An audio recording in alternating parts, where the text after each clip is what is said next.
საქართველოს ევროპა ჯერ კიდევ მაშინ აირჩია, როდესაც მედეამ აირჩია იასონი.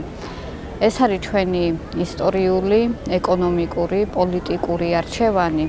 ევროპა არის ჩვენთვის ღირსეული სიბერის გარანტია, ხარისხიანი განათლების გარანტია, სამართლიანი სასამართლოს გარანტია.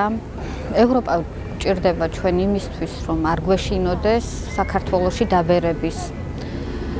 არ გვეშინოდეს იმის, რომ ვერ მივიღებთ ხარისხიან სამედიცინო დახმარებას. ვერ დაიცავენ ჩვენს უფლებებს მაშინ, როდესაც ის იქნება დარღვეული.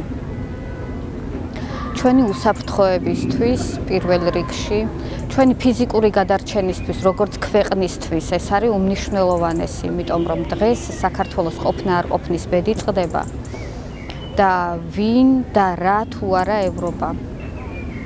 ვინ უნდა დაგვეხმაროს დღეს და ვინ უნდა გაგვიყვანოს ბნელიდან ნათელში სინათლისკენ. დღეის მდგომარეობით და ამ გადმოსახედიდან, ამ პოზიციიდან მე სხვა ალტერნატივას ვერ ვხედავ. ამიტომაც ვირჩევ ევროპას, ამიტომაც მინდა ევროპა. იმისათვის, რომ არ გადავუხვიოთ ჩვენს ისტორიულ არჩევანს, ჩვენს გზას, ამისათვის უმნიშვნელოვანესი როლი აკისრია ჩვენს პროტესტს, ამ პროტესტის უწყვეტობას. საიმისოდ, რომ არ დაიკარგოს მთავარი ხაზი, არ დაიკარგოს ის კვალი, რამაც აქამდე მოგვიყვანა და რასაც სამომავლოდ ალბათ მომავალი თაობები დაადგებიან.